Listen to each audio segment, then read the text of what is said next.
Police बहू। एक गांव में स्वर्णमुखी नाम की एक औरत रहती थी। वो बूढ़ी हो चली थी पर सोने के गहने की दीवानी थी। सोने के गहने खरीदने के लिए उसके पास पैसे नहीं थे, इसलिए वो चोरी करने लगी। किसी के घर हालचाल पूछने जाती। जैसे ही वे अंदर जाते, ड्रेसिंग टेबल के ऊपर रखे चेन या अंगूठी उठा ले जाती। की दुकानों में चूड़ियां निकाल कर छिपा लेती थी। स्वर्णमुखी के 2 बेटे थे, वंशी और सुमंत। एक दिन वंशी भानु पूर्णिमा नाम की एक लड़की से प्यार करके उससे शादी करके उसे घर ले आया। वो डर रहा था कि कहीं माँ नाराज न हो। भानु पूर्णिमा का बदन गहनों से लदा हुआ था। ये देखकर स्वर्णमुखी, शाबाश बेटा, बेटा हो तो तेरा जैसा। वंशी हैरान होकर, क्यों माँ, तुम नाराज नहीं हो? नहीं पगले, नाराज भला क्यों होंगी? तुम इतना सोना शादी करके लाए हो तो मैं नाराज क्यों होंगी? उससे ज्यादा और मुझे क्या चाहिए? सोना? क्या सोना? अरे बेटा, सोना जैसी बहू लाया है ना, यही कह रही थी। तब वहीं खड़ा सुमंत, अरे वाह, माँ तो बड़ी अच्छी है। यानी जिस लड़की से प्यार करता हूँ उसे भी मैं सीधा शादी करके घर ला सकता हूँ, कहकर खुश हुआ। भानु ने अपने गहनों को अपने बेडरूम के अलमारी में जाकर रखा। रात को स्वर्णमुखी ने डाइनिंग टेबल पर खाने को सजा कर रखा। खाने में बेहोशी की दवाई छिड़का हुआ था। वंशी ने आकर खाना खाया। स्वर्णमुखी उन्हें खाना परोस रही थी। बेहोशी की दवाई के कारण भानु और वंशी दोनों गहरी नींद में सो गए। स्वर्णमुखी चुपके से कमरे में आई। भानु के तकिए के नीचे से चाबी निकाला।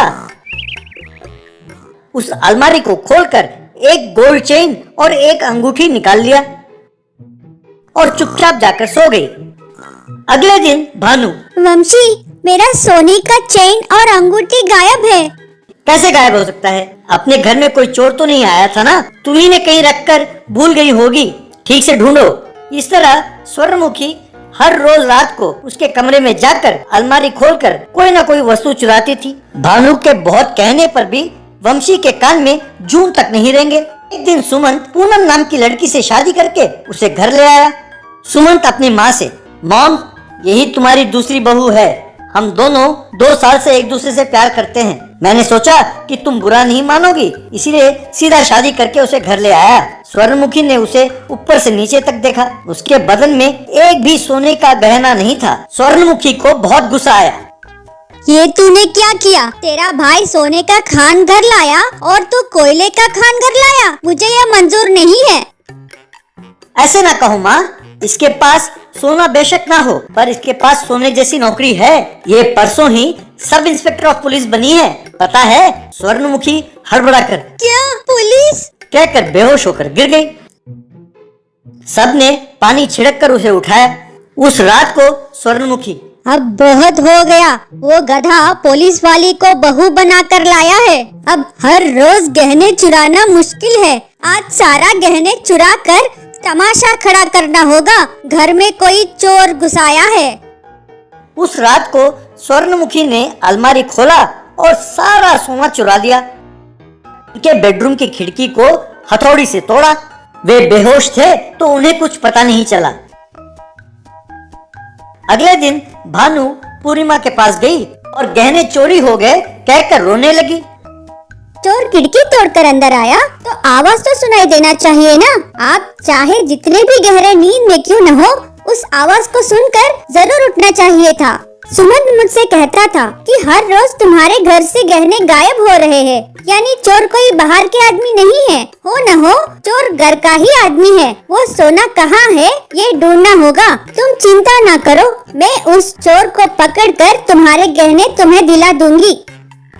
स्वर्णमुखी ये सब सुन रही थी। स्वर्णमुखी परेशान हो गई। वो तुरंत अपने कमरे में गई और चुराए हुए सारे गहने को निगल डाला। बाद में जब घर में सब मौजूद थे, पूनम एक टॉर्च लाइट लेकर वहाँ आई। ये इंफ्रारेड टॉर्च लाइट है। अपने घर आए चोर के पाँव के निशान, उसकी उंगलियों के निशान सब दिखता है, कहकर वो उसने टॉर्च लाइट को ऑन किया। उसमें से लाल रंग का लाइट जलने लगा।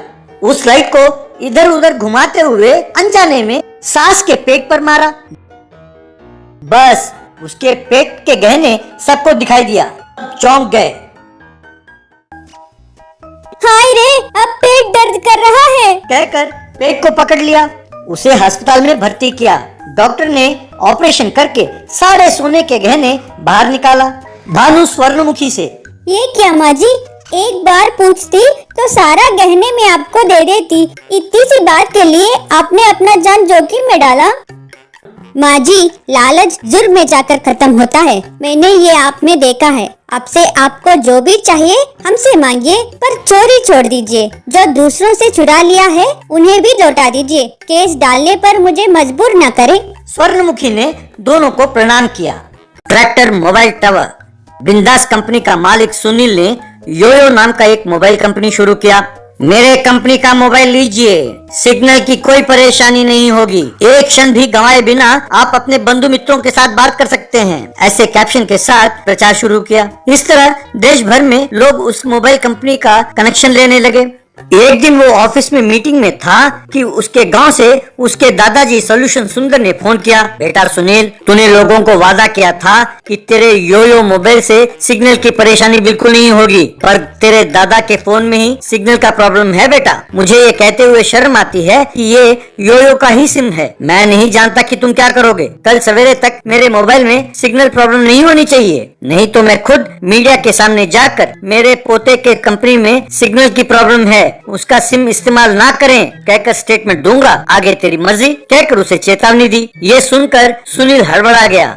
मीटिंग को कैंसिल करके अपने कोर टीम को बुलाकर उनको समस्या बताया। देखो, मेरे दादाजी सोल्यूशन सुंदर के मोबाइल में सिग्नल प्रॉब्लम है, कल सवेरे तक उसको सॉल्व नहीं किया तो समझो अपनी कंपनी डूब जाएगी, फिर आप लोगों की नौकरी का जिम्मेदार मैं नहीं। तब प्रताप अग्रवाल नाम का सीनियर एग्जीक्यूटिव, सर हमने उस गांव में एक जगह सिग्नल टावर रखा था, पर वहाँ बंदर टावर पर चढ़कर कूदते रहते हैं सर, इसलिए हर बार उस टावर का रिपेयर करना पड़ता है, इसीलिए वहाँ सिग्नल प्रॉब्लम है सर। तो फिर क्या किया जाए, अब बंदर पकड़ने वाले को भेज दे वहाँ पे। I need solutions man. आप लोगों के पास आइडिया नहीं है तो आप लोग हट जाओ, जो एक ब्रिलियंट आइडिया के साथ आएगा उसे ही मैं ये काम सौंपूंगा। सर एक डाउट है सर, आपके दादाजी हर रोज सवेरे वॉकिंग करते हैं और गांव के बाहर भी चले जाते हैं सर, अब गांव के बाहर सिग्नल कहाँ होता है सर, वो तो एक जगह टिकते नहीं और हर जगह सिग्नल्स मिलना मुश्किल है ना सर, वैसे भी बूढ़ा हो चले हैं सर, एक जगह बैठकर राम नाम जपने के बजाय वो ये सब क्यों करते हैं सर। तब सुनील ने उसे घूर कर देखा।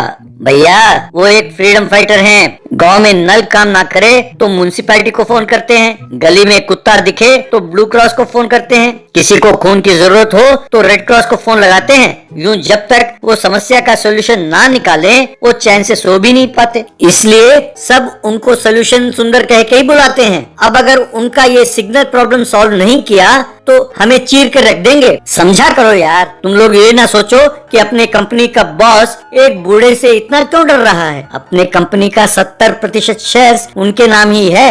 सो प्रताप, वी नीड सॉल्यूशन। तब सब सिर खुजाते हुए सॉल्यूशन के बारे में सोचने लगे। जो बढ़िया आइडिया देगा उसे साउथ इंडिया ऑपरेशंस का चीफ बना दूंगा। तब प्रताप को लगा कि मानो किसी ने उसके सीने में भारी सा पत्थर रख दिया हो। बाकी सबको ये सुझाव अच्छा लगा, पर उनके दिमाग में कोई उपाय नहीं सूझ रहा था। तभी उनके जूनियर एक लड़की अनुष्का, सर मेरे पास एक सॉल्यूशन है, पर वो टेम्पररी सॉल्यूशन है सर। ऐसा है कि अगर हम एक ट्रैक्टर पर सिग्नल टावर को लगाकर उससे उनके पीछे पीछे जाने दे तो कोई समस्या नहीं होगी सर। ये सुनकर सुनील, वाओ वंडरफुल, अद्भुत, पहले वो कीजिए, इस लड़की को साउथ इंडियन चीफ अपॉइंट कीजिए। इस तरह अनुष्का को वो पोस्ट मिला तो सीनियर प्रताप अग्रवाल को बहुत गुस्सा आया। अरे ये क्या, इसे आए जुम्मे 4 दिन नहीं हुए और अभी से ये मेरी नौकरी खा गई। किसी तरह उस लड़की को उस पोस्ट से हटाना होगा, उसके लिए योजना बनाता हूँ, ऐसा सोचा। गांव में सोल्यूशन सुंदर के घूमने के इलाके में ट्रैक्टर मोबाइल टावर का प्रबंध किया गया। वो ट्रैक्टर उनके पीछे पीछे जाने लगा। दादाजी वॉकिंग करते हुए गांव के बाहर गए, तभी उनका फोन बजा। दादाजी ने फोन उठाया। दादाजी, how is the phone signal now? बेटा वंडरफुल सिग्नल है, तुमने साबित कर दिया कि तुम सोल्यूशन सुंदर के पोते हो। तुमने क्या जादू किया? अनुष्का नाम का जादू चलाया दादाजी, बढ़िया काम कर रहा है। एक बार आप पीछे मुड़कर देखिए तो सही। कहते ही दादाजी ने पीछे मुड़कर देखा। उनके पीछे थोड़ी दूरी पर ट्रैक्टर मोबाइल टावर आ रहा था। ये आइडिया बढ़िया है बेटे। जरा रुको, मैं तुम्हें बाद में फोन करता हूँ। मुझे अभी अभी एक प्रॉब्लम नजर आया, उसे सॉल्व करना है, कहकर फोन काटा। देखा तो प्रताप अग्रवाल ट्रैक्टर के पिछले पहिए का पंक्चर कर रहा था। ट्रैक्टर चल नहीं पाया। उसे देखकर सॉल्यूशन सुंदर ने पोते को फिर से फोन किया। बेटा सुनील, तुम्हारा ट्रैक्टर मोबाइल टावर रुक गया है, उसका टायर पंक्चर हो गया है बेटा। तुम्हारे कंपनी में पंक्चर करने वाले हैं, होशियार। मैं आगे जा रहा हूँ और चाहता हूँ कि तुम्हारा कंपनी भी आगे बढ़े। मेरा सिग्नल कट हुआ तो फिर देख लो, तुम्हारी खैर नहीं, कहकर वो आगे जाने लगा। सुनील परेशान हो गया, क्या करें ये समझ ना पाकर अपने टीम को फिर से बुलाया। अरे भाई क्या करें, ट्रैक्टर पंक्चर हो गया है, दादाजी आगे जा रहे हैं, अगर सिग्नल कट हुआ तो समझो हम गए काम से। अरे प्लीज कुछ करो। सर आप चिंता न करें, आपके दादाजी से कहिए कि सामने देखे, वहाँ एक और ट्रैक्टर मोबाइल टावर आ रहा है। इतना ही नहीं सर, पहले ट्रैक्टर पर जो एक रिमोट कैमरा लगाया था उसमें हमारे senior Pratap Agarwal G tractor को पंक्चर करते हुए नजर आते हैं। तब सुनील गुस्से से, उसे तुरंत कंपनी से निकाल दो। यूं टेम्पररी सोल्यूशन से कोई काम नहीं चलेगा, कोई परमानेंट सोल्यूशन ढूंढो। यस सर, हमने ढूंढ लिया है सर। मैंने पता किया कि आपके दादाजी क्यों गांव भर में सिग्नल की मांग कर रहे हैं। ये महामारी के कारण बच्चों के स्कूल बंद हो गए, तो ऑनलाइन क्लासेस के लिए सिग्नल ठीक से ना आने के कारण बच्चे पेड़ पर, छत पर, टीले पर, खंबे पर चढ़ रहे हैं सर। इसके कारण कोई हादसा न हो, इसलिए उन्होंने आपसे एक सॉल्यूशन के लिए पूछा सर। या आई know my dadaji, he is really smart, his actions are thought provoking. सिर्फ हमारे गांव में नहीं, देश भर में क्लियर सिग्नल्स हो, ऐसा प्रबंध कीजिए। मैं इस कंपनी का बॉस हूँ, क्या तुम घर पर मेरी बॉस बनोगी? I mean, मुझसे शादी करोगी? कहकर अनुष्का को प्रपोज किया। अनुष्का ने हाँ कहकर सिर हिलाया। दोनों की शादी हुई, दोनों खुशी खुशी रहने लगे।